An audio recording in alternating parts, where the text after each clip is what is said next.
الكتاب تبيانا لكل شيء وهدى ورحمة وبشرى للمسلمين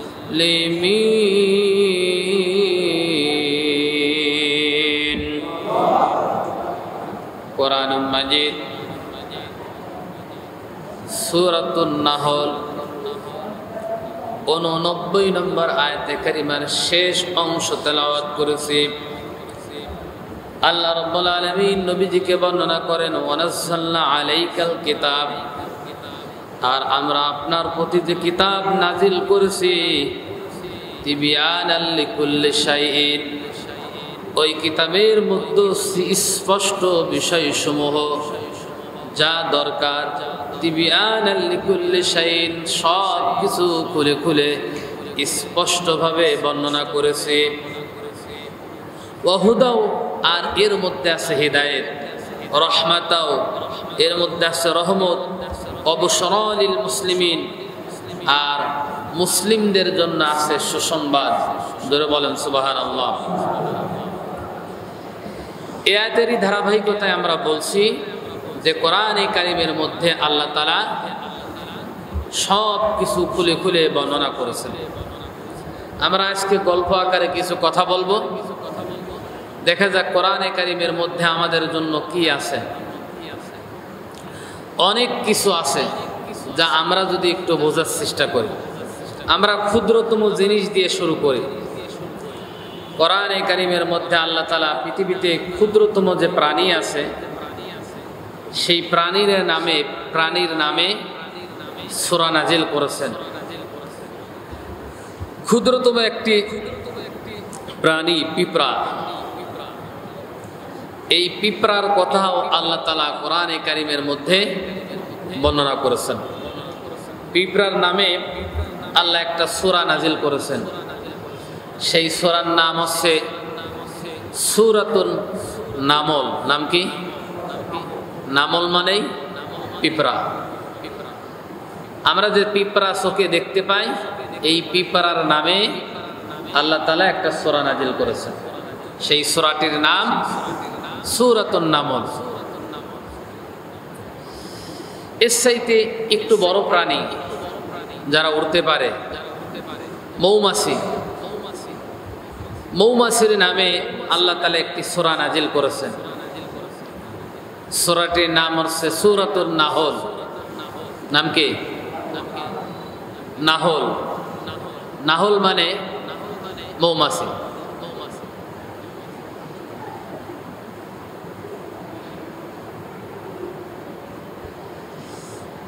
আমরা যদি আরেকটু অগ্রসর হই তাহলে আমরা দেখতে পাই মাকড়সা, ছোট্ট একটি প্রাণী।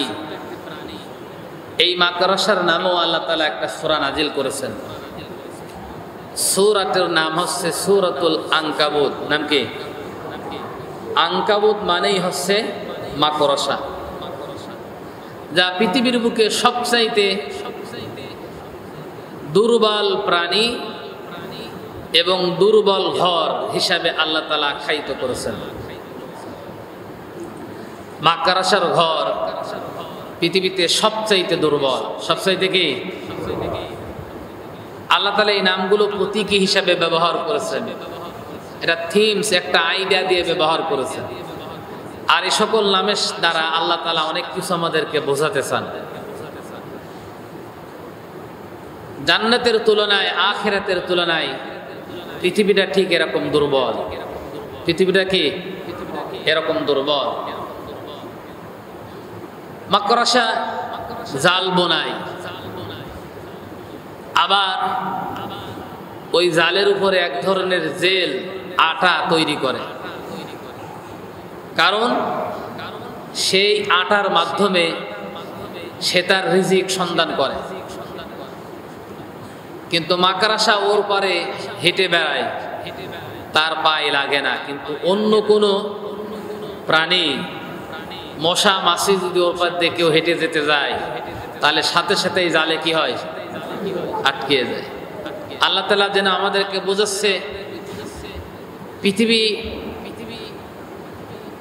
এর উপর দিয়ে তোমরা হাঁটবা চলবা, কিন্তু পৃথিবীর মহব্বতে তোমরা আটকিয়ে যেও, এরকম প্রতীকী হিসাবে আল্লাহ তাআলা এরকম বিভিন্ন বিষয় সম্পর্কে সূরা নাজিল করেছেন। আমরা গরু একটা প্রাণী, এই প্রাণীর নামও আল্লাহ তাআলা সূরা নাজিল করেছেন, যার নাম হচ্ছে সূরাতুল বাকারা। নাম কি? বাকারা। বাকারা মানে কি? গাভী বা গরু। আবার এর চাইতেও বড় প্রাণী স্থলভাগে বসবাস করে, যার নাম হচ্ছে হাতি। নাম কি? হাতির নামও কোরআন শরীফে সূরা আছে না নাই? নাম সূরাতুল ফিল। ফিল মানে কি? হাতি। তাহলে হাতির নামও সূরা আছে। আবার যদি আপনারা বলেন গরুর নামে আছে, হাতির নামে আছে, পিঁপড়ার নামে আছে, মৌমাছির নামে আছে, মাকড়সার নামে আছে, আমাদের ছাগল, ভেড়া, গবাদি পশুগুলো ইত্যাদি আরো অনেক জীবজন্তু আছে, আল্লাহ তাআলা কি সেই জীবজন্তুর নামও সূরা নাজিল করেছেন কিনা? তাহলে এক কথায় তার উত্তর হবে হ্যাঁ, আল্লাহ তাআলা নাজিল করেছেন। সে সূরাটির নাম হচ্ছে সূরাতুল আনআম। নাম কি? আনআম। আনআম শব্দের শাব্দিক অর্থ হচ্ছে গবাদি পশু। পশু পাখির নামে আল্লাহ রাব্বুল আলামিন সূরা নাজিল করেছেন। এবার প্রশ্ন জাগতে পারে যে আল্লাহ তাআলা পৃথিবীতে ছোট্ট থেকে ছোট্টতম ক্ষুদ্রতম প্রাণীর থেকে শুরু করে গরু, এরপরে হাতি, মৌমাছির নামে সূরা নাজিল করেছেন, আমাদের নামে কোনো সূরা নাজিল করেছেন কিনা? যদি প্রশ্নটা এটাই হয় তাহলে এই কথাটা স্পষ্ট, হ্যাঁ, আল্লাহ তাআলা মানুষের নামে একটা সূরা নাজিল করেছেন, তার নাম হচ্ছে সূরাতুন নাস। নাম কি? নাস। নাস মানে কি? মানুষ। তাহলে মানুষের নামও আল্লাহ তাআলা সূরা নাজিল করেছেন। এই মানুষকে রাজনীতি যারা করে, এই মানুষকে মজার নামে মানুষকে একটা সম্বোধন করে থাকে রাজনীতিবিদরা। সেটা হচ্ছে মানুষকে রাজনীতিবিদরা তাদের রাজনৈতিক ভাষায় বলে জনগণ। কি বলে? জনগণ বলে না? জনগণ বলে থাকে। আর এই জনগণকে নিয়ে সরকারি দল, বিরোধী দল প্রত্যেকেই টানাটানি করে। জনগণ যেই দিকে আমরা সেই দিকে, জনগণের এই দাবি আমাদেরকে মেনে নিতে হবে ইত্যাদি বিভিন্ন স্লোগানে মুখরিত করে প্রয়োজনের তাগিদে বাস্তবতার নিরিখে এই জনগণ নিয়ে দেশের মানুষ রাজনীতি করে। বিরোধী দলও করে, সরকারি দলও কি করে থাকে। আর দুই দলের জাতাকলে এই সাধারণ জনগণ পিষ্ট হয়, সাধারণ জনগণ অতিষ্ঠ হয়, রাজনীতির জাতাকলে পড়ে সাধারণ জনগণ নির্যাতিত হয়ে থাকে। আল্লাহ তাআলা শুধু মানুষের নামে সূরা নাজিল করেননি, জনগণের নামেও একটি সূরা নাজিল করেছেন। জনগণ, জনগণ নামেও একটা কি করেছেন? সূরা নাজিল করেছেন। সেই সূরাতের নামটি হচ্ছে সূরাতুজ জনগণ। নাকি? তাই কব? এটা বাংলা। আরবি নাম আছে সূরাতুদ দাহার। দাহার মানে কি? জনগণ। দাহার মানে জনগণ। প্রিয় ভাইরা, আবার এই মানুষ আবার কয়েক রকম আছেন, আল্লাহ তাআলা তাও কোরআনে কারীমের মধ্যে খোলাসা করে দিয়েছেন। সেটা কি?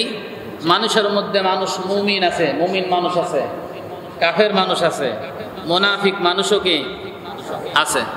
আল্লাহ তাআলা এটাও পরিষ্কার করে দিয়েছেন। মানুষের মধ্যে নারী আছে, নারীদের নামও আল্লাহ তাআলা স্পেশালি সূরা নাজিল করেছেন, যার নাম সূরাতুন, নাম কি? সূরা নিসা। নিসা মানেই কি? মেয়ে মানুষ। নিসা মানেই মহিলা। আবার এই মানুষদের মধ্যে মুমিন থাকার কারণে আল্লাহ তাআলা সূরাতুল মুমিন নাজিল করেছেন, মুমিনুনা নাজিল করেছেন। তাহলে মুমিন আছে পৃথিবীতে মানুষদের মধ্যে, আবার এই মানুষদের মধ্যে কাফের আছে। এই জন্য কাফের নামে একটা সূরাই নাজিল করেছেন, যার নাম সূরাতুল কাফিরুন। আছে না নাই? আছে। আবার এই মানুষদের মধ্যে মুনাফিক আছে, এই জন্য মুনাফিকিন নামে একটা সূরা নাজিল করেছেন, তার নাম সূরাতুল মুনাফিকুন। প্রিয় ভাইরা আমার, তাহলে প্রশ্ন জাগে যে হুজুর রাজনীতির নামে কোনো সূরা আছে কিনা? ঠিক না? গরু ছাগলের নামে যদি সূরা থাকতে পারে, মানুষের নামে যদি সূরা থাকতে পারে, নারীদের নামে সূরা থাকতে পারে, কাফেরের নামে সূরা থাকতে পারে, মুনাফিকের নামে যদি সূরা থাকতে পারে, তাহলে রাজনীতির নামে সূরা আছে কিনা এটা আমাদের দেখা দরকার। আমার আজকের শিরোনামটা এইটা বোঝানোর জন্য, কারণ আমাদের দেশে একটা সমস্যা আছে। একটা গল্প বলি তার আগে। মসজিদে ইমাম নিয়োগ হবে, ভাইপা হচ্ছে। ভাইপা বোর্ডে কয়েকজন বিশেষজ্ঞ আলেম এবং মসজিদ ম্যানেজিং কমিটি উপস্থিত আছেন। মসজিদ ম্যানেজিং কমিটি ইমামদেরকে পরীক্ষা করার সময় জিজ্ঞাসা করতেছে, ভাই আপনি রাজনীতি করেন কিনা? আপনি রাজনীতি করেন কিনা? প্রত্যেক ইমামই এই প্রশ্নের উত্তরে বলতেছে, না আমরা রাজনীতি করি না, দিনের মেহনত নিয়ে ব্যস্ত আছি। দিনের কি? দিনের মেহনত নিয়ে আমরা ব্যস্ত আছি, আমরা রাজনীতি করি না। সিরিয়াল প্রায় শেষের দিকে, আমি সত্য গল্প বলছি, কিন্তু বোর্ডে একজন বর্ষিয়ান আলেম আছেন। প্রায় শেষের দিকে সিরিয়াল, একজন ইমাম আসলো, তাকে জিজ্ঞাসা করা হলো যে তুমি কি রাজনীতি করো কিনা? তিনি তখন বললেন, হ্যাঁ আমি রাজনীতি করি। কোন রাজনীতি করেন আপনি? আমি ইসলামী রাজনীতি করি। আমি ইসলামী রাজনীতি করি। তখন ম্যানেজিং কমিটির মধ্যে থেকে একজন লোক বলতেছে, জমাট টমাট তো করেন না নাকি? ওদের ভাষায়, আঞ্চলিক ভাষায়, আমাদের এই অঞ্চলের ভাষার কাহিনী বলছে না, ওদের ভাষায় ওই ইমামকে জিজ্ঞাসা করতেছে, জামাত টামাত তো করো না? ইমাম সাহেব তখন প্রশ্নের উত্তর দিচ্ছে, কি বলেন আপনি? আমাকে জমাত করার জন্যই তো নিয়োগ দিচ্ছেন, লোক যদি না হয় তো জামাত করবো কেমন? কথা বোঝাতে পারিনি মনে হয়। এটা তো একটু পরে তো জামাত হবে নাকি? একটু পরে জামাত হবে না? ইমাম সাহেবকে জিজ্ঞাসা করতেছে যে আপনি তো জামাত টামাত করেন না। বলে জামাত মানে? আপনি তো জামাত করার জন্যই আমাকে নিয়োগ দিচ্ছেন। কেন জামাত ছাড়া কি, লোক ছাড়া কি জামাত হয়? লোক ছাড়া জামাত হয়? তো তখন উনি বলছেন যে দেখেন, যে আমি এইটা জিজ্ঞাসা করি, জিজ্ঞাসা করতেছে আসলে আপনি জামাত ইসলাম করেন কিনা? তো ইমাম সাহেব তখন বলছে, কি করেন আপনি? আমি জামাত ইসলাম করব না মানে? জামাত দল আছে পৃথিবীতে দুইটা, একটা জামাত ইসলাম আর জামাতে কুফর। একটা জামাত ইসলাম আর একটা কি জামাতে কুফর। তাহলে আমাকে জামাতি করতে হবে না জামাতে কুফর করতে হবে? সভাপতি সাহেব তখন বলতেছে যে এই ইমামকেই রেখে দাও, কারণ আমি এত সময় পর্যন্ত যতগুলো ইমামকে ভাই বানিয়েছি সব ইমামগুলো আমাদের সামনে মিথ্যা বলেছে। কি বলেছে? মিথ্যা বলেছে, আর এটা সত্য কথা বলেছে। সুতরাং ওই ইমামকে যদি নিয়োগ দিয়ে ওর পিছনে নামাজ পড়ি, তা আল্লাহর রহমতে একটা লোকের নামাজ হবে না। কারণ যে ইমাম মিথ্যা বলে তার পিছনে নামাজ হয়? হয়? আমি গল্প বোঝাতে পারছি আপনাকে। এই সেন্স মানুষদের মধ্যে আছে, তাই সেন্সটা ভাঙার জন্য আমি কোরআনে কারিমের দৃষ্টিকোণ থেকে কিছু কথা বলতেছিলাম যে এত কিছুর নামে সূরা আছে, রাজনীতির নামে কোন সূরা আছে কিনা? আল্লাহ রাব্বুল আলামিন রাজনীতির নামে শুধু সূরাই নাজিল করেননি, আল্লাহ রাব্বুল আলামিন এমন একটি সূরা নাজিল করেছেন যে সূরাটির মধ্যে আল্লাহ রাব্বুল আলামিন 24টা পরামর্শ মূলনীতি দিয়ে রাজনীতি নামে একটা সূরা নাজিল করেছেন, যার নাম হচ্ছে সূরাতুল মুলক। নাম কি? সূরাতুল মুলক। মুলক মানে রাজ্য, রাজনীতি। কোন ব্যক্তি যদি বর্ষিয়ান নেতা হতে চায়, রাজনীতিবিদ হতে চায়, ভালো আদর্শবান রাজনীতিক হতে চায়, তাহলে সে যেন সূরাতুল মুলক ভালোভাবে গবেষণা করে। যে 24টা মূলনীতি দিয়ে সূরাতুল মুলক আল্লাহ তাআলা নাজিল করেছেন, এইটা যদি সে তার জীবদ্দশায় জীবনের সাথে প্র্যাকটিস করে, জীবন চরিত্রের সাথে যদি মিলাতে পারে, তাহলে কোনোদিন ক্ষমতা চলে গেলে ইনশাল্লাহ পলাইনে আপাতত লাগবে না। কত মানে বুঝাতে পারছে?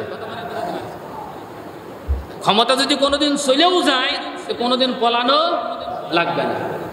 এ দেশে ভালো রাজনীতিবিদ হওয়ার দরকার আছে না নাই? আছে। এজন্য যিনারা রাজনীতিবিদ হতে চান, সবাই যে রাজনীতিবিদ হয় তা না, হয় নাকি?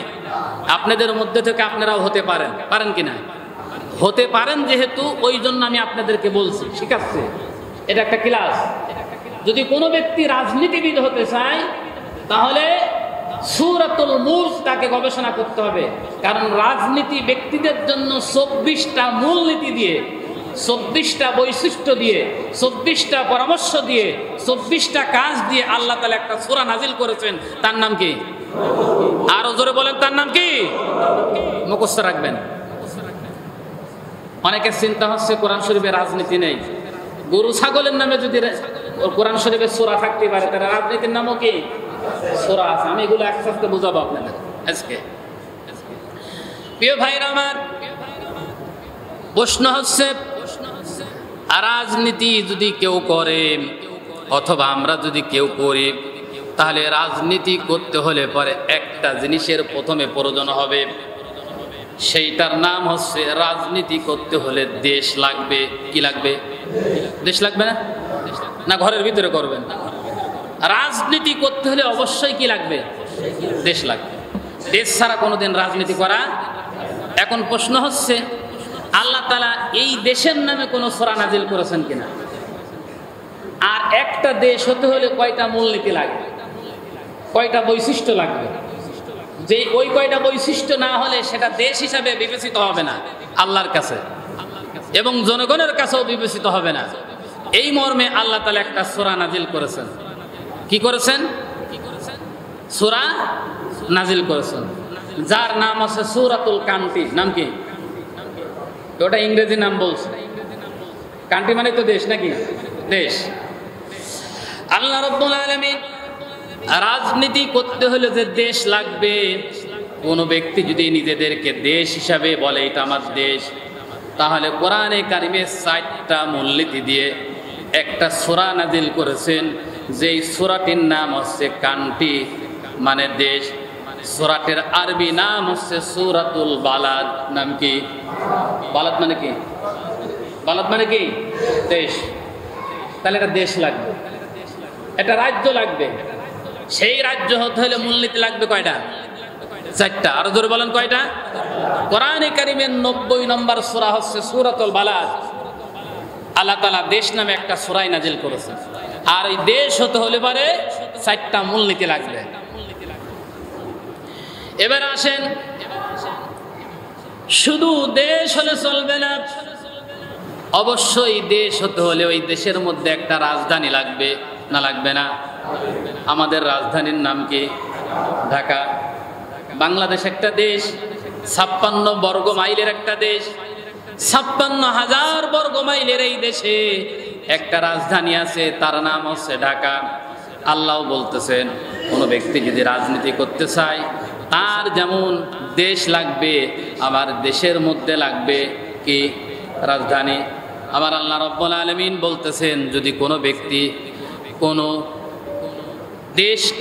দেশের মধ্যে যদি ক্যাপিটাল সিটি যদি তৈরি করতে চায়, রাজধানী তৈরি করতে চায়, আর রাজধানী ঘোষণা দিতে চায়, তাহলে ওই রাজধানীর 5টা মূলনীতি লাগবে।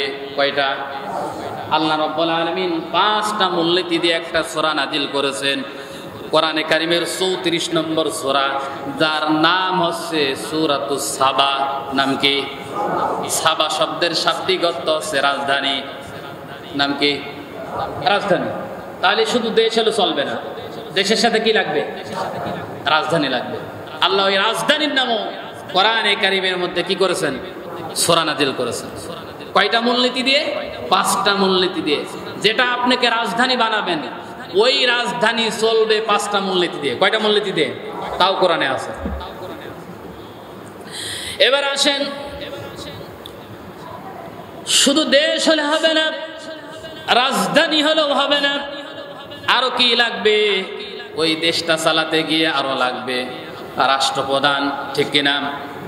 রাষ্ট্রপ্রধান লাগবে। আল্লাহ রাব্বুল আলামিন রাষ্ট্রপ্রধান লাগবে। রাষ্ট্রপ্রধানের নামে 9টা বৈশিষ্ট্য মূল নীতি দিয়ে একটা সূরা নাজিল করেছেন।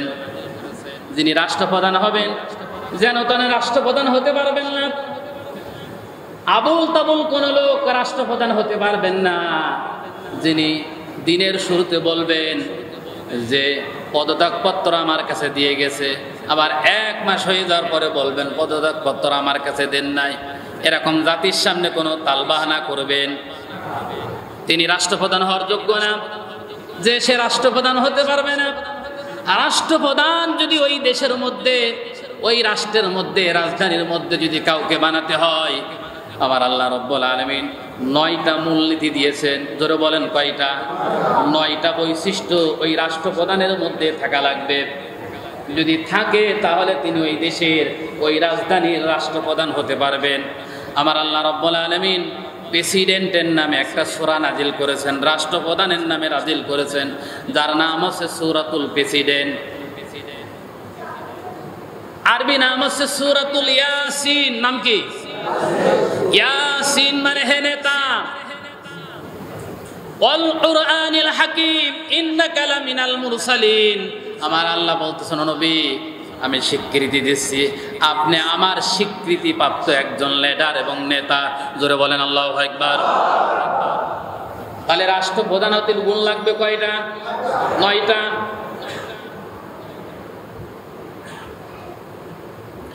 এবারে প্রশ্ন হচ্ছে, শুধু রাষ্ট্রপ্রধান হলে দেশ চলবে না, রাষ্ট্রপ্রধান হলে দেশ চলবে না, রাষ্ট্র চালাতে হলে একটা সংবিধান লাগবে, ঠিক না? এটা সংবিধান লাগবে না? সংবিধান ছাড়া কি রাষ্ট্র চলে? রাষ্ট্র চলে। আমাদের দেশে সংবিধান আছে, 72-এ যা তৈরি করা হয়েছিল, অনুমোদন দেওয়া হয়েছিল। এই সংবিধান বাঙালি জাতির জন্য একটা অভিশাপ। অনেকে এইগুলো জানে না, কারণ এগুলো তো পড়াশোনা কম। এগুলো কি? পড়াশোনা কম। যে দেশের 96% মুসলমান বসবাস করে সেই দেশের সংবিধানে বিসমিল্লাহ লেখা থাকবে না, এটা কি হতে পারে? এটা হতে পারে? যে দেশের মানুষ 96% মুসলমান সে দেশের সংবিধানে আল্লাহর আইন দিয়ে রাষ্ট্র চলবে, এইটা সংবিধান থেকে বাতিল করা হবে, এটা কি বরদাস্ত করা যায়? এই সংবিধান দিয়ে দেশ চলতেছে। শুধু সংবিধান হলে হবে না, সংবিধানের ধারা থাকবে কয়টা? সংবিধানের ধারা থাকবে কয়টা? ওই ধারা সম্পর্কে আমার আল্লাহ রাব্বুল আলামিন একটা নয়, দুইটা নয়, 54টা ধারা থাকবে। আর এই 54টা ধারা দিয়ে একটা সূরা আল্লাহ রাব্বুল আলামিন নাজিল করেছেন। সূরাতুর নাম আছে কনস্টিটিউশন। কনস্টিটিউশন মানে সংবিধান, যার আরবি নাম হচ্ছে সূরাতুল ফুরকান। নাম কি? আমাদের সংবিধানে ধারা আছে 173টা। কয়টা? এরপরে ক, খ, গ উপধারা আছে না নেই? ধারা উপধারা আছে, সব এগুলো বাতিল। মুসলমান 96% মুসলমান যদি হয়ে থাকে এদেশের মানুষ, তাহলে অবশ্যই কোরআন যে ধারা দিয়েছে সংবিধান রচনা করার জন্য, সংবিধানের নামে একটা সূরা নাজিল করেছেন, ওর নাম হচ্ছে সূরাতুল ফুরকান, যার মধ্যে ধারা আছে মোট 54টা। ধরে বলেন কয়টা? 54টা। তাহলে রাজনীতি করতে হলে দেশ লাগবে। দেশ হলেই হবে না, রাজধানী লাগবে। রাজধানী হলেই হবে না, রাষ্ট্রপ্রধান লাগবে। রাষ্ট্রপ্রধান হলেই হবে না, এটা সংবিধান লাগবে। জোরে বলেন ঠিক কিনা?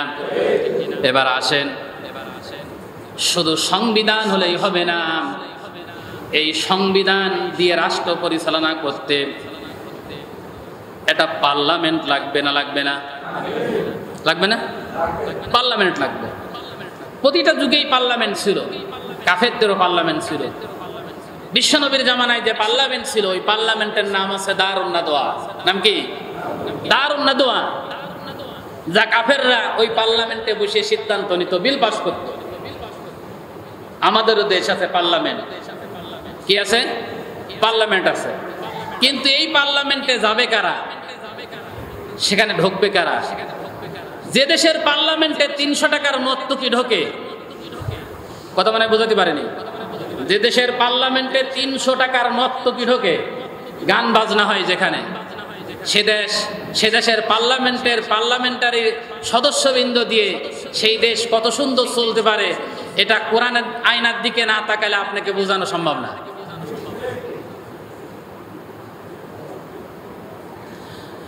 পার্লামেন্টটা কিভাবে চলবে, কয়টা মূলনীতি থাকবে, ওই মূলনীতি সম্পর্কে আল্লাহ রাব্বুল আলামিন কোরআনে কারিমে একটা সূরা নাজিল করেছেন, সূরাতুল পার্লামেন্ট। যেই পার্লামেন্ট চলবে 5টা মূলনীতি দিয়ে। ধরে বলেন কয়টা? 5টা নিয়ম দিয়ে পার্লামেন্টের কাজ হবে 5টা। আমার আল্লাহ রাব্বুল আলামিন কোরআনে কারিমের 42 নম্বর সূরা সূরাতুশ শূরা দিয়ে একটা পার্লামেন্ট নাম করে একটা সূরা নাজিল করেছেন, যেই সূরার মধ্যে মূলনীতি দিয়েছেন 5টা। ধরে বলেন কয়টা? 5টা। প্রিয় ভাইরা আমার, এবারে শুরু। পার্লামেন্ট হলেই চলবে না দেশটা। একটা দেশ চালাতে সেনাবাহিনী লাগবে, লাগবে না? বিমান বাহিনী লাগবে, নৌবাহিনী লাগবে, পুলিশ লাগবে, র্যাব লাগবে, ডিবি লাগবে, গোয়েন্দা বিভাগ লাগবে, ডিজিএফআই লাগবে, এসএসএফ লাগবে, আনসার বিডিবি লাগবে। একটা দেশ চালাতে কত কিছু লাগে। আবার এই সৈন্যবাহিনী, নিরাপত্তা বাহিনীর মধ্যে সর্ববৃহত্তম শক্তিশালী একটা নিরাপত্তা বাহিনী থাকবে, সেনাবাহিনী। সেই সেনাবাহিনীকে আল্লাহ রাব্বুল আলামিন 11টা মূলনীতি দিয়ে একটা সূরা নাজিল করেছেন সেনাবাহিনীর নামে। সেনাবাহিনীর কাজ হবে মোট 11টা। ধরে বলেন কয়টা? যারা 11টা কাজের প্র্যাকটিস করবে ওই সমাজে, তারা সার্বিক নিরাপত্তা দেবে, বহিঃশত্রুর আক্রমণ থেকে দেশগুলো তারা হেফাজত করবে। এমনকি দেশে যখন বিশৃঙ্খলা লেগে যাবে, অন্যান্য বাহিনী যখন সামাল দিতে পারবে না, রাজনীতিবিদরা বাহিনী দিয়ে বিরোধী দলকে দমন করে থাকে, এটা আপনারা দেখেছেন। আর জনগণ ওই প্রশাসনের চাপে, সরকারি দলের চাপে জনগণ পিষ্ট হতে থাকে। যখন আর কোনো পরামর্শ কাজে লাগে না, তখন দেখবেন প্রতিটা রাষ্ট্রেই দেখবেন সেনাবাহিনী শেষ পর্যন্ত হস্তক্ষেপ করে, ঠিক না? আল্লাহ রাব্বুল আলামিন সর্বসম্মতি ক্রমে এই সেনাবাহিনীকে অনুমোদন দিয়ে 11টা মূলনীতি দিয়ে কোরআনে কারিমের মধ্যে একটা সূরা নাজিল করেছেন, সূরাতুশ সেনাবাহিনী। নাম কি? সূরাতুশ সেনাবাহিনী না, এটা অন্য নাম, আমি আরবি নাম বলছি, সূরাতুজ যুখরুফ। যুখরুফ মানেই হচ্ছে সেনাবাহিনী। যুখরুফ মানে কি? সেনাবাহিনী। এই সেনাবাহিনীর মূলনীতি কয়টা? 11টা, যা কোরআন দ্বারা প্রমাণিত। প্রিয় ভাইরা আমার, এবারে শুধু সেনাবাহিনী হলে চলবে না, পুলিশ বাহিনী দরকার, র্যাব দরকার, এগুলো একটা যৌথ বাহিনী দরকার, বিভিন্ন বাহিনী দরকার। রাষ্ট্র চালাতে হলে অবশ্যই লাগবে। আমার আল্লাহ রাব্বুল আলামিন ওই সকল বাহিনীদেরকে রাষ্ট্র পরিচালনায় রাজনীতিবিদদের সহযোগিতার জন্য 14টা মূলনীতি নিয়ে ওই পুলিশ বাহিনী, অন্যান্য বাহিনী দেশে পরিচালিত হবে। আমার আল্লাহ রাব্বুল আলামিন 14টা মূলনীতি দিয়ে একটি সূরা নাজিল করেছেন, যেই সূরাতুর নাম হচ্ছে সূরাতুল আহজাব। জোরে বলেন নাম কি? আহজাব মানে সম্মিলিত জোট, সম্মিলিত নিরাপত্তা বাহিনী। বিভিন্ন বাহিনী দিয়ে আঞ্চলিক যে বাহিনীগুলো যা এই রাষ্ট্রের মধ্যে সার্বক্ষণিক কাজে নিয়োজিত আছে। সেনাবাহিনী তো তখন রাষ্ট্রের মধ্যে প্রকাশিত হয়, ঢোকে যখন আর কেউ পারে না, ঠিক কিনা? আর সামাল দিতে যখন পারে না, তখন নিরাপত্তার জন্য সেনাবাহিনী ব্যারাক থেকে বিভিন্ন জায়গায় নিয়োজিত হয়ে থাকে। তাহলে অন্যান্য সেনাবাহিনী বা অন্যান্য বাহিনীগুলো 14টা মূলনীতির উপরে 14টা কাজ নিয়ে তারা রাষ্ট্রের মধ্যে কাজ করবে। আর এই কাজের জন্য একটি সূরা আল্লাহ তাআলা নাজিল করেছেন 14টা মূলনীতি দিয়ে। সেই সূরাটার নাম হচ্ছে সূরাতুল আহজাব। নাম কি? আহজাব। প্রিয় ভাইরা আমার, সরকার, বিরোধী দল, সেনাবাহিনী, অন্যান্য যত বাহিনী আছে সকল বাহিনী এবং জনগণ সহ দেশ রক্ষার্থে সবাই ঐক্যবদ্ধ থাকতে হবে, ঠিক না? যদি ঐক্যবদ্ধ না থাকে, দেশে যদি বিশৃঙ্খলা হয়, তাহলে বহিঃশত্রুরা দেশে আক্রমণ করতে পারে, দেশ কেড়ে নিতে পারে। এই ভয় সারাটা জীবনে ছিল, এখনো আছে, ভবিষ্যতেও থাকবে। জোরে বলেন ঠিক কিনা? আল্লাহ রাব্বুল আলামিন ওই রাষ্ট্রের জনগণ যত আছে, যত বাহিনী আছে, সরকারি দল থেকে শুরু করে বিরোধী দল পর্যন্ত সবাই ঐক্যবদ্ধ থাকার জন্য 4টা মূলনীতি দিয়ে একটা সূরা আল্লাহ রাব্বুল আলামিন নাজিল করেছেন। কয়টা মূলনীতি? যদি ঐক্যবদ্ধ জাতি রাখতে হয় তাহলে 4টা মূলনীতি লাগবে। জোরে বলেন কয়টা? 4টা। আল্লাহ রাব্বুল আলামিন ঐক্যবদ্ধ নামে একটা সূরা নাজিল করেছেন, যার আরবি নাম হচ্ছে সূরাতুস সফ। সফ মানে কি? ঐক্যবদ্ধ থাকা, সারিবদ্ধভাবে সীসা ঢালা প্রাচীর নেয়। এই 56,000 বর্গ মাইলের দেশকে টিকাতে হলে সবাইকেই ঐক্যবদ্ধ থাকতে হবে। এই ঐক্যবদ্ধ থাকার মূলনীতি হচ্ছে 4টা। জোরে বলেন কয়টা? 4টা। প্রিয় ভাইরা আমার, এবারে প্রশ্ন জাগতে পারে,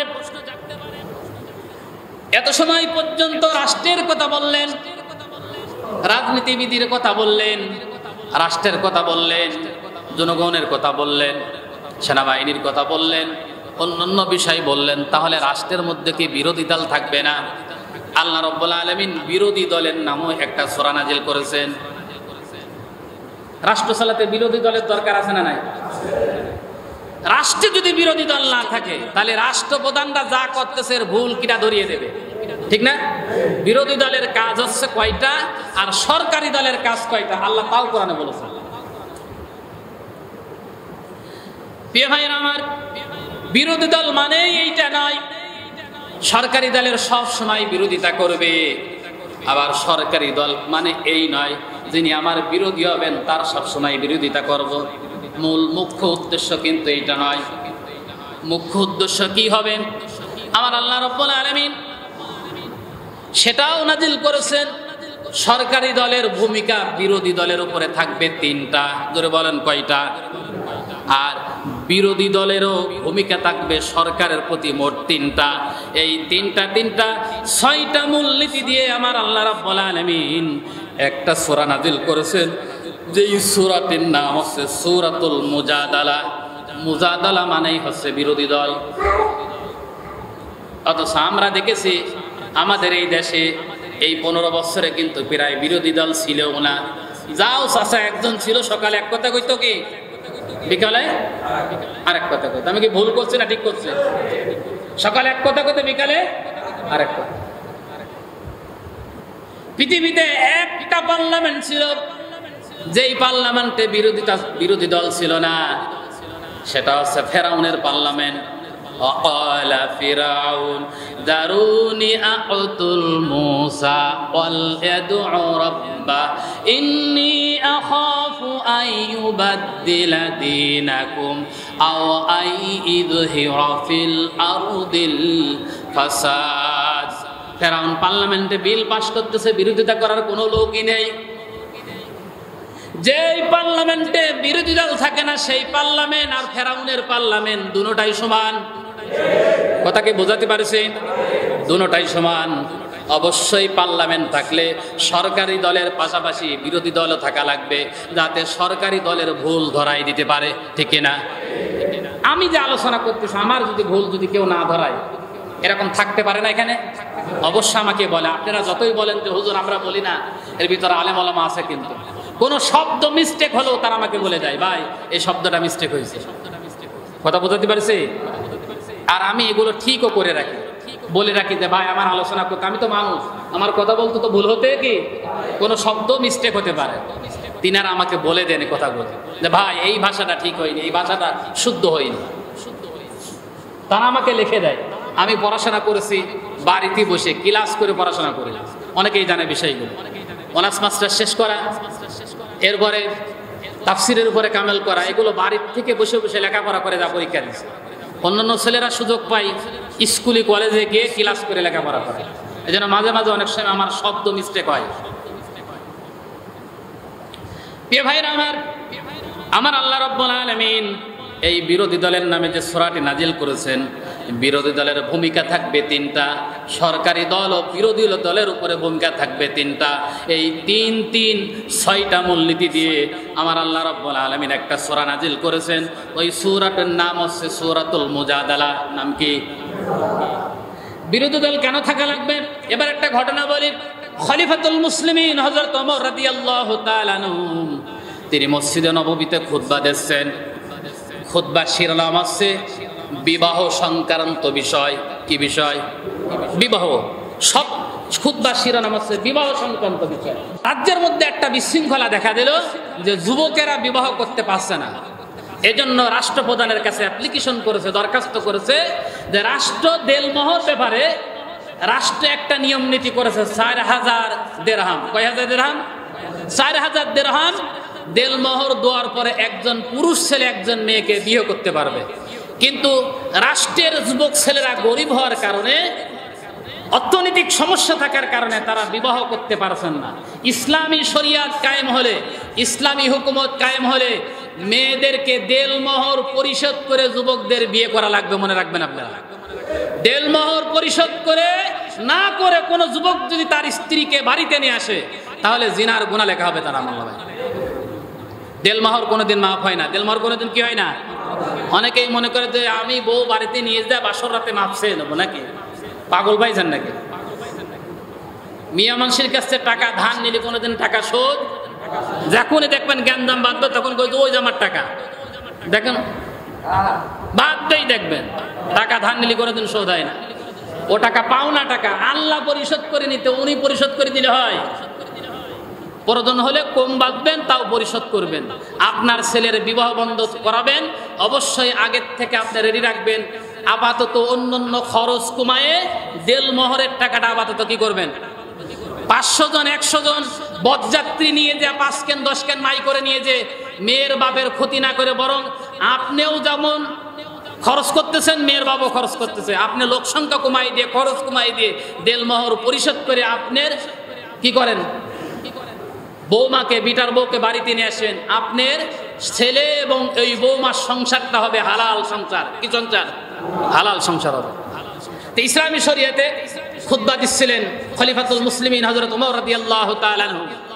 তিনি এই মেম্বারের উপরে দাঁড়িয়ে বলছেন, আমি আজকের থেকে আইন জারি করে দিলাম, হে যুবকেরা, 4000 দিরহাম দেওয়া লাগবে না, মাত্র 200 দিরহাম দিলেই তোমরা বিবাহ করতে পারবে। কয়শো দিরহাম? 200 দিরহাম দিলেই। এখন তো মেয়েরা মসজিদে আসে না, আসে নাকি? রাসূলের জামানায় মেয়েরা মসজিদে আসতো, 5 ওয়াক্তই আসতো। ইনশাআল্লাহ আমাদের এই মসজিদ যদি দোতলা শুরু হয়, আমরাও মেয়েদেরকে মসজিদে আসার অনুমোদন দিয়ে দেবো ইনশাআল্লাহ। এই সমাজ ভালো করতে হলে মেয়েদের মসজিদে আসতে হবে। আজকের এই খুতবা যদি মহিলা শুনতো, যে স্ত্রীর অধিকার কি, স্বামীর অধিকার কি, সে বুঝতে পারতো। আপনার পরিবারকে ভালো করার জন্য পরিবারকে মসজিদে আনতে হবে। হযরত ওমর যখন বললেন, মহিলা পিছন দিক থেকে দাঁড়িয়ে গেলেন লাব্বাইক বলে। খলিফাতুল মুসলিমিন তিনি অর্ধ জাহানের খলিফা। এই 56,000 বর্গ মাইলের দেশ নয়, তাম পৃথিবীতে যত রাষ্ট্র আছে এই রাষ্ট্রের অর্ধেক জাহান এর খলিফা খলিফাতুল মুসলিম হযরত ওমর। আজকে তো একটা মেম্বারের সামনে আপনি মেম্বারের বিরুদ্ধে যদি আপনি কথা বলেন, পিটির চামড়া থাকবে না, ধরে বলেন ঠিক কিনা? একটা চেয়ারম্যানের সামনে চেয়ারম্যানের বিরুদ্ধে যদি আপনি কথা বলেন, তাহলে আপনার পিটির চামড়া থাকবে না। অথচ ইসলামী রাষ্ট্রের রাষ্ট্রপ্রধানের সামনে একজন মহিলা দাঁড়িয়ে বলছে, খলিফাতুল মুসলিমিন আপনার বক্তব্য এখানে উগ্র করবেন, আপনি ক্ষমা চাবেন এবং এই আইন পরিবর্তন করবেন, নাহলে আমি বিদ্রোহ করলাম। কেন? তিনি মহিলা বললেন, ওয়া ইন্না আতাইতান হুন্না ইহদা ইন্না কিংতরা। কোরআন শরীফের একটা আয়াতের অংশ বিশেষ। কিংতরা শব্দের শাব্দিক অর্থ হচ্ছে সোনার উপর স্তূপ। সোনার উপর কি? ওই মহিলা ওমরকে ধমক দিয়ে বললেন, ওমর, যেখানে আল্লাহ তাআলা বলেছেন সোনার উপর স্তূপ দেলমোহর দেওয়ার ব্যাপারে আল্লাহ সিদ্ধান্ত দিয়েছেন, তুমি কমতি করে দেওয়ার ক্ষমতা তুমি কে থেকে রাখো? কোথা থেকে রাখো? তোমার এই ক্ষমতা কে দিয়েছে?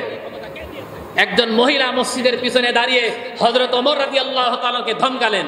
ধমকানোর পরে হযরত ওমর রাদিয়াল্লাহু তাআলা আনহু তিনি এই ভরা মজলিসে দাঁড়িয়ে বললেন, আমার বক্তব্য ভুল হয়েছে, আমি বক্তব্য উদ্র করে নিলাম, তিনি যেটা বলেছেন ওটাই সঠিক, ওই আইনই জারি থাকবে। জোরে বলেন আল্লাহু আকবার। আপনি বোঝেননি মনে হয়? তাহলে বিরোধী দলের ভূমিকা থাকবে কি? ওই মেয়ে কিন্তু বিরোধী দল, বুঝতেছেন তো আপনি নাকি? বিরোধী দলের ভূমিকা এটা। আর আমার দেশের বিরোধী দল যদি সরকারি দলের যদি একটু খুশায়, তাহলে মামলা কিন্তু কি, এই দেশটা পিছিয়ে গেছে, দেশটা কি হয়ে গেছে, শেষ হয়ে গেছে, মাথা নষ্ট হয়ে গেছে। মানুষ মানুষকে ভালো কিছু বোঝে না। আমি আমার দৃষ্টিকোণ থেকে, অ্যাঙ্গেল থেকে কথা বলছি, প্রিয় ভাই না আমার, এরকম সময় শেষ হয়ে গেছে, আমি সামনের দিকে যেতে পারবো না। আরো কত কিছু আছে কোরআনে নাজিল করেছেন। বিরোধী দল সম্পর্কে আল্লাহ তাআলা কি করলেন? সূরা নাজিল করলেন। শুধু বিরোধী দল হবে না, যদি সরকারি দল কোনো সময় অন্যায় করে, অবিচার করে, জুলুম করে, প্রয়োজন হলে অন্যান্য বিরোধী দল নিয়ে ঐক্য জোট করা লাগবে। ঐক্য জোট নামে আল্লাহ তাআলা একটা সূরা নাজিল করেছেন 11টা পয়েন্ট দিয়ে। কয়টা? ওই ঐক্য জোটের মূলনীতি হবে কয়টা? 11টা। কোন সূরা নাজিল করেছেন? আল্লাহ তাআলা সূরা নাজিল করেছেন একটা, সেটা হচ্ছে এই। আবার ওই বিরোধী দলের মধ্যে, আগে ওইটা বলে নিই, বিরোধী দলের মধ্যে যদি কোনো মহিলা থাকে, মহিলা থাকতে পারবে কিনা, জোটের মধ্যে কোনো মহিলা থাকতে পারবে কিনা, আল্লাহ তাআলা সেই মূলনীতি দিয়ে, 11টা মূলনীতি দিয়ে একটি সূরা নাজিল করেছেন, যার নাম হচ্ছে সূরাতুল মুমতাহিনা। নাম কি? নাম কি? মুমতাহিনা। শুধু ঐক্য জোট হলে হবে না, প্রয়োজন হলে সরকারের বিরুদ্ধে আন্দোলন করা যেতে পারে। অন্যায় কাজ করতেছে, এই আন্দোলন নামে একটা সূরা নাজিল করেছেন, যার নাম আছে সূরাতুল কিতাল। কিতাল মানে কি? আন্দোলন। সূরাতুল মুহাম্মাদের আরেক নাম হচ্ছে কি? কিতাল। আবার আপনি শুধু আন্দোলন করলেই হবে না, প্রয়োজন হলে ওই জিনিসের জন্য প্রতিবাদ করতে হবে, সম্মিলন করা লাগতে পারে কিনা। আল্লাহ তাআলা সম্মিলনের নামে একটা সূরা নাজিল করেছেন 4টা মূলনীতি দিয়ে। সম্মিলনের মূলনীতি কয়টা হবে? ওই মূলনীতি দিয়েছেন 4টা। ওই 4টা মূলনীতি দিয়ে একটা নাজিল করেছেন সম্মিলন নামে, তার নাম হচ্ছে সূরাতুল জুমা। নাম কি? আজকের নাম কি? জুমাবার। আজকের নাম কি? 4টা মূলনীতি দিয়ে আল্লাহ তাআলা সূরা নাজিল করেছেন। প্রয়োজন হলে শুধু ছোট ছোট সম্মিলন দিলে হবে না, প্রয়োজন হলে সকল বিরোধী দল একসাথে মহাসমাবেশ করা লাগতে পারে কিনা। এই মহাসমাবেশের নাম নিয়ে আল্লাহ তাআলা একটা সূরা নাজিল করেছেন, তার নাম হচ্ছে সূরাতুল হাসর। নাম কি? হাসর। এই মহাসম্মিলনে গিয়ে মারামারি হতে পারে কিনা। কেউ হেরে যেতে পারে, কেউ জিতে যেতে পারে। আল্লাহ তাআলা এই হার জিতির নামে একটা সূরা নাজিল করেছেন 3টা পরামর্শ দিয়ে, 3টা মূলনীতি দিয়ে। তার নাম আছে সূরাতুত তাগাবুন। নাম কি? তাগাবুন শব্দের শাব্দিক অর্থ আছে হার জিত। তাগাবুন শব্দের শাব্দিক অর্থ কি? এরকম একটা না, কোরআন শরীফে রাজনীতি সম্পর্কে কত আয়াত, কত বিষয় সম্পর্কে আল্লাহ নাজিল করেছেন। আমি সব বিস্তারিত বলতে পারলে আপনাদের জন্য ভালো ছিল। অথচ আমাদের দেশে ইমাম যখন বক্তৃতা করে, রাজনীতি কথা বলে, তখন বলে যে ইমাম রাজনীতি করতেছে, ওর আমরা দেখে নেব। কি নেব? ঠিক না? আমি কি আপনার শিখানোর জন্য বলতেছি? আমি আপনার কি জন্য? আমার দায়িত্ব আছে সত্য বলা, শিখানো মানুষকে। কোরআনে যে এত কিছু আছে জানতেন? এতদিন এত কিছু আছে জানতেন না। অল্প একটু বলেছি, এর বিস্তারিত বললে হয়তো 3 ঘন্টা লাগবে মিনিমাম সময়। আল্লাহ রাব্বুল আলামিন এজন্য কোরআনকে বলেছেন তিবিয়ানাল লিকুল্লি শাইইন। এই কোরআনে আমি সব দিয়েছি। জোরে বলেন আল্লাহু আকবার। আল্লাহ তাআলা আমাদের সবাইকে কবুল করুন। জোরে বলেন আমিন।